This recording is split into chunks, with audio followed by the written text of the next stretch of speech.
نو چې کله دا مړی په قبر کې کښېښ شو وی اوس پیغمبر علیه الصلاة والسلام فرمایي دلره دوی فرشتې راشي د یوې فرشتې نوم نکیر د دویمې فرشتې نوم منکر دی دا دوی راشي د الله رسول فرمایي دی راپورته کی دی په قبر کې کښېنوي بیا له ده څخه پوښتنه وکړي ورته ووایي چې من ربک ستا رب څوک دی فیقول ربی الله که چیرې دی مسلمان دی ورته وایي زما رب الله دی جل جلاله فیقولان له ما دینک ستا دین څه ولو دی ورته وایي فیقول دینی الاسلام زما دین چې دی هغه اسلام ولو فیقولان له ما هذا الرجل الذي بعث فیکم د دې سړي په باره کې ستا څه ګمان دی ستا څه فکر دی چې تاسو لره درلېږل سوی وو دی ورته وایي هو رسول الله هغه د الله رسول دی هغه زموږ نبی دی هغه زموږ پیشوا دی نو به دا دوی ملایکې پوښتنه ځینې وکړي ته څه په خبر یې په دې خبرو باندې دی به ورته ووایي وما یدریکه ته څه خبر یې دا خبرو چې مطلب ستا رب الله دی ستا دین اسلام دی ستا نبی چې دی هغه محمد رسول الله دی نو دی به ورته ووایي چې قرأت کتاب الله فآمنت به ما قرآن وایي پر قرآن زما ایمان دی په قرآن کې چې څه لیکلي و پر هغه زما ایمان دی وصدقتو ما د هغه تصدیق وکړي ما بالکل دا خبره چې دا هغه رښتیا ده فذلك قول يثبت الله الذين آمنوا بالقول الثابت په قرآن کې الله رب العزت فرمایي ويثبت الله الذين آمنوا الله رب العزت ثابت قدم لري هغه څوک چې ایمان دي بالقول الثابت چې هغه څه چې هغه مطلب پر خبر باندې ایمان لري پر الله باندې ایمان لري پر رسول باندې ایمان لري مختصر خبره درته کوم خبره داسې ده چې کله دا مړی په قبر کې کښېږدي دوی ملایکې راشي یو ملائکه نکر بلل کیږي بل منکر بلل کیږي دا نو د دې مړي اولنۍ ورځ ده کدی د ورځې پټ سوی وو یا اولنۍ شپه ده کدی په شپه کې په دا قبر کې پټ سوی وو یعنی داسې شمار کله کمر چې یو کور لره ولاړ سو یو دکان لره ولاړ سو یو دفتر لره ولاړ سو مدرسې او خانقاه او مسجد لره ولاړ سو دغه څه مطلب موږ یو یونیورسيټي او کالج لره ولاړ سو نو موږ وای دا موږ اول شپه ده چې موږ په دې ځای کې تیرو نو د مړي هم اولنۍ شپه یا اولنۍ ورځ راواخله دوی ملائکه راس په قبر کې د الله رسول فرمایي دا دوی ملائکه دی راپورته کی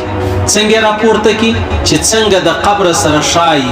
څنګه د مړي سره شای دا څنګه راپورته کی لکه چې ما او تا راپورته کیږو نو کچیر داسې پورته کېدو سو نو بیا خو قبر ډیر تنگ ځای دی په قبر کې وږي او سر او دغه څه مطلب ګوډي راواخله بالکل شور نشي خوړلای چې څنګه د قبر حال دی د هغه مطابق راپورته کی چې راپورته کی پښتنه جنې وکي چې مر ربک استعرب څوک دی ورته زما رب الله بیا ورته وایي چې وما دینک ستا دین دی و دین الاسلام زما دین چې هغه اسلام بیا ورته وایي ستا څه فکر دی د هغه چا په باره کې چې تیل را لېږل سوی وو یعنی مراد جناب نبی کریم صلی الله علیه وسلم دی ورته وایي چې هغه د الله رسول و د الله نبی و ملایکې پوښتنه ځینې وکړي ته څه په خبرې دی ورته وایي چې داسې الله کلام راستولی و خپل قرآن راستولی و ما قرآن وایي پر قرآن زما ایمان و او د قرآن چې څه خبرې دي پر هغو ټولو خبرو زما ایمان او زه د هغو خبرو تصدیق کوم چې هو بالکل خبره دغسې ده لکه څنګه چې الله ویلي دي پیغمبر علیه الصلاة والسلام فرمایي دا ملائکې راولاړې سي وده ته ووایي چې ستا ځای که چیرې جنتي و په جنت کې ځای ورښکاره کړي که جهنمي و په جهنم کې وده ته ځای ورښکاره کړي نو چې چیرې دی جنتي نو بیا وده ته د جنت یوه کړکۍ یا یو روشندان یا یوه دروازه چې د هغه راخلاصه سي بیا د جنت چې کومه خوشبو ده د جنت چې کومه هوا ده د جنت د ده دپاره دومره د قبر د ده دپاره دومره پراخ سي چې بیا دی د دې قبر چې دا دی پکې دی تقریبا د ده سترګې نه پرسي چې تر کومه ځایه پر الله رب العزت وده ته قبر پراخ کړي هغه بل حدیث کې راځي پیغمبر علیه السلام فرمایي د مؤمن دپاره الله رب العزت قبر اویا غزه چې دی هغه مطلب اوږدوالی ورزیات کړي اویا غزه چې دی هغه سور او پراخوالی چې دی هغه ورزیات کړي بیا پیغمبر علیه الصلاة والسلام فرمایي دی چې کله په دا قبر کې کښېښول سولو نو په قبر کې د ده دپاره د جنت بوی راواخله خوشبویي راواخله هغه د جنت مطلب چې کوم هغه ښایسته منظره ده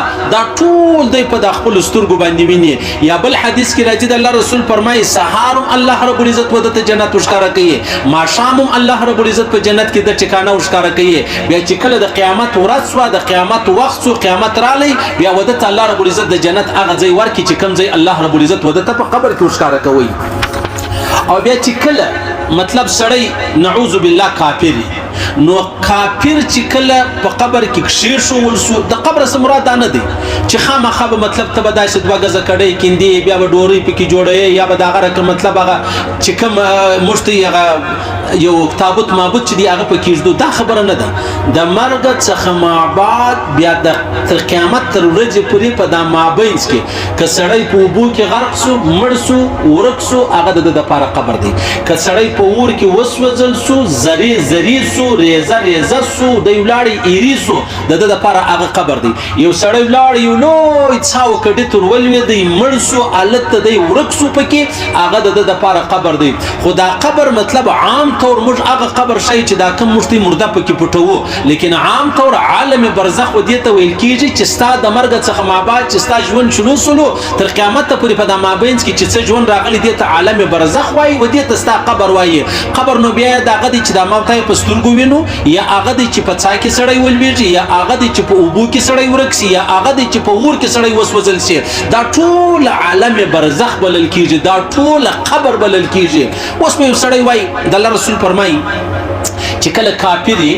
ملائکه د روح چې دی هغه د ده بدن تر واچي، یا د روح چې دی هغه د بدن لره راسي، ملائکه دا کافر راپورته کوي. اوس په سره اعتراض وکړي چې اشنو د اندوان خو خپل اندوس وځي، نو بیا دې څنګه راپورته کوي؟ ما درته ویل چې د قبر څخه مراد د مرګ څخه مابعد ژوند دی. اګه د قبر په شکل کې وو، د یرو په شکل کې وو، د اور په شکل کې وو، د اوبو په شکل کې وو، د غسې د ورکېدو په شکل کې وو، د حیوانانو د خوړلو په شکل کې، په هر شکل کې چې وو دې ته قبر ویل کېږي. نو د الله رسول فرمایي چې کله د دې کافر روح او د ده بدن لره رالی، دا ملائکې اوس راولاړې سي. ملائکې نو داسې ملائکې دي د الله رسول فرمایي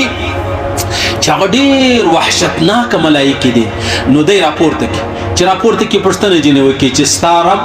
دی وایي ها لا ادري لا ادري، نه یم خبر. بیا ورته وایي ستا دین؟ دی وایي ها لا ادري لا ادري، نه یم خبر، نه رامعلومېږي، څه راته وایاست؟ بیا پوښتنه ځینې وکړي ستا نبي؟ دی ورته وایي چې ها لا ادري لا ادري، نه یم خبر، څه راته وایې، څوک؟ بس اوس خبر خلاص سوله. پیغمبر علیه الصلاۃ والسلام فرمایي اوس ودته د جهنم یو دروازه را خلاص سي، د جهنم ګرموالی را واخله، د جهنم بدبویواله را واخله، د جهنم هغه سختی و ګرمي را واخله، دا پرده باندې را خلاص. چې را خلاص سولو، اوس د الله رسول فرمایي چې په دا قبر کې یو ډېرې سخترین دي فرشتې چې په غوږو باندې کړي دي، په سترګو باندې ړندې دي، په خوله باندې ګونګیانې دي. د هغو سره یو ګروز ورسره دی، دا ګروز را واخلي، دا مړی ورباندې ووهي، دا مړی دومره لویه چغه وکړي. پیغمبر علیه الصلاۃ والسلام فرمایي چې دغه چې کوم مطلب وای څه وای فیضرب بها ضربة يسمعها ما بین المشرق والمغرب. د الله رسول فرمایي دا د غږ نه دی په قبر کې چې د ملائکه وای له مشرق تر مغرب دا غږ اوریدل کېدلی سي، ولیکن الا الثقلین، یو انسانان را واخله، یو پیریانان را واخله، د الله رسول فرمایي هغه نه اوري،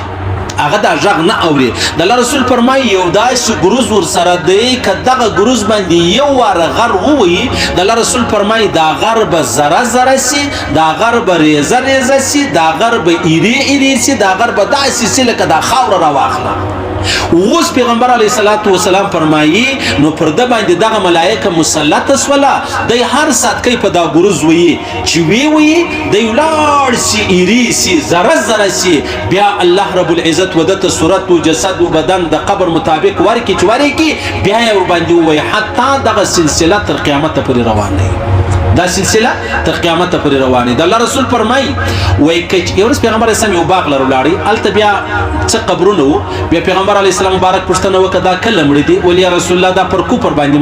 مړ دي 15 قبرونه دي. پیغمبر علی السلام و فرمایل که زه چیرې پر تاسو نه بیرېدلای چې زه پر تاسو نه بیریدلای چې تاسو په آینده کې خپل مړي نه پټوي ما به په تاسو باندې د قبر عذاب اوریدلی وي لکه زه چې اورم د قبر چې کوم مشکل دی کوم پریشانی د کوم عذاب دی ما به هغه په تاسو اورولی وای خو چون کې که تاسو د قبر عذاب واورېدی بیا به تاسو خپل مړي نه پټوئ په دې خوف د دې وجې د دې بیلې زه په تاسو باندې دا ستاسو مطلب د مړو عذابونه چې دی هغه اوروم نه یعنی معلومه دا شوله چې دومره لوی مشکل ستا یو دومره لوی پریشانی د دې ورځې را روانه ده خو زما او ستا ورباندې ایمان دی ولې ورباندې ایمان دی یو خو پیغمبر علیه السلام مبارک و ما او تا ته ویلی دی بلکې خودی پیغمبر علیه السلام به دا ویل چې اللهم انی اعوذ بک من عذاب قبر یا الله زه د عذاب قبر څخه پناه غواړم نجات غواړم خلاصون غواړم نو خو معلومه دا سوله چې په قبر کې عذاب چې دی هغه ستا بیا په قرآن کې الله رب العزت فرمایي یثبت الله الذین آمنوا بالقول الثابت الى آخره یعنی مطلب دا دی چې کوم څوک ایمان لري اسلام لري قرآن لري پر الله پر وحدانیت پر رسول د رسول پر ختم نبوت باندې ایمان دی دا هغه د لپاره خبره دا ده چې دی به ثابت قدم وي په د خپل قبر کې او بیا بل خبره دا ده د الله رسول فرمایي چې په قبر کې کله مؤمن کښېښول سو د هغه حال هغه دی چې کله کافر کښېښول سو د هغه حال هغه دی او یوه بله خبره هم شته بل حدیث کې راځي پیغمبر علیه السلام فرمایي یو مؤمن سو بل کافر سو مؤمن خو جواب ورکړي د الله او د دین او د رسول کافر جواب ورکړي چې نه الله را معلومیږي نه رسول را معلومیږي نه دین را معلومیږي نو به یو دریم سړی هم له هغه پوښتنه وکړي ستا رب دی ورته وایي زما رب خو زه نه یم په خبر خو خلکو ویلی چې الله دی بیا ورته وایي ستا دین وایي زه خو نه یم په خبر خو خلکو ویلی چې زما دین چې دی زموږ دین چې دی هغه اسلام دی بیا ورته وایي ستا نبي وایي زه خو نه یم په خبر خو خلکو دا سره ویلی چې نبي چې دی هغه محمد رسول الله دی پیغمبر علیه السلام فرمایي دا دوه کسان ناکام وسلو یو کافر بل دا دویم چې بیا کوم دی د مابین سړی دا ته منافق ویل کیږي په ظاهر مسلمان په ظاهر دین په ظاهر شریعت په ظاهر قرآن لیکن په باطن کې د الله هم منکر دی د رسول هم منکر دی د قرآن هم منکر دی نو لہذا پیغمبر علیه السلام مبارک فرمایل ول زه تاسو باندې بیریږم کنه ما په تاسو باندې د قبر عذاب چې دی هغه اورولی وای ما به تاسو ته د قبر عذاب چې دی هغه درښولی وای ثم اقبل علينا بوجهه فقال تعوذ من عذاب النار نو نور څه نسته بس دغه دعا به هر وخت کوي چې الله د عذاب جهنم مې وساتي یا الله د قبر د عذاب مې وساتي یا الله د قبر چې کوم وحشت له هغه مې وساتي د قبر چې کوم تنګي د هغه مې وساتي یا الله رب العزت د قبر چې څه مشکلات څه پریشانی دي له هغه ما وساتي بیا په دې کې لوی خبره ده چې کوم سړی پر قبر باندې عذاب قبر باندې ایمان لري نو هغه بیا د قبر د پاره تیاری هم کوي کوم څوک چې پر عذاب قبر یا د قبر چې کوم ژوند مشته الله او رسول شوولې دی ایمان نه لري هغه د قبر د پاره بیا تیاری هم نه کوي نو لہذا پیغمبر علیه السلام فرمایي چې په قبر کې به دا فرشته پر د باندې مسلط دی ډېر بد سترګې دي چې بد شکل دی بد رنگ دی خو په سترګو ړنده هم ده کړه هم ده په خوله ګونګۍ هم ده بیا به راولاړېږي دغه مړی به ویي نو اوس خبره دا ده په یوه لا اله الا الله محمد رسول الله ما ته خلاصیږو نو چې ما ته د لا اله الا الله ووایي نو بیا به زما او ستا څونه لویه ګټئ او نه ویلې څونه لوی تاوان دی ګوره په دنیا کې موږ د یو هوښیار سړي خبره منو موږ ساینسدان دی انجینیر دی پوه دی پلانی دی دلته ما او تا د محمد رسول الله مبارک خبره ولې نه منو چې هغه د ګرد کائنات پاک انسان دی محترم انسان دی معظم انسان دی مکرم انسان دی د الله له جانب یو ډېر نازولی انسان دی د الله خبرې او ما او تا ته کړي دي موږ به ولې د پیغمبر علیه السلام خبرې نه منو نو لہذا ما او تا به د خپل قبر د پاره تیاری کوو د قبر تیاری د هغه د چې ما او تا به د الله حکمونه د پیغمبر علیه السلام طریقې په خپل ژوند کې راولو چې د الله حکمونه او طریقې د محمد رسول الله په ژوند کې راوستلې په قبر کې به هم دغه الله د محمد رسول الله طریقې وي او که په قبر کې زما او ستا مطلب ته کامیابی غواړي او په آخر دنیا کې ما او تا الله او رسول نه پیژندل نو دا نشي کېدلی بالکل نشي کېدلی سړی. پیغمبر علیه السلام فرمایي په خدای دې زما قسم وي چې په دنیا کې ته په چا کې وې په آخرت کې په هغو کې راپورته کېږي. دا نسي کېدی چې په دنیا کې په دیندارو خلکو کې وې په دیندارو کې شمار یو او په آخرت کې په بېدینو کې شمار. دا نسي کېدلی او دا نسي کېدلی چې یو سړی په دنیا کې بېدینه دی او په آخرت کې په دیندارو کې راپورته کېږي. قطعا نسي کېدلی. نو لهذا معلومه دا سوه چې د قبر اولنۍ شپه او حضرت عثمان رضی الله تعالی عنه به ډېر ژړل پر قبر. ولې ژاړې؟ ول دا د الله رسول فرمایي دا د آخرت اولنۍ سیړۍ ده، اولنۍ سټیپ دی، اولنۍ مطلب زما او ستا هغه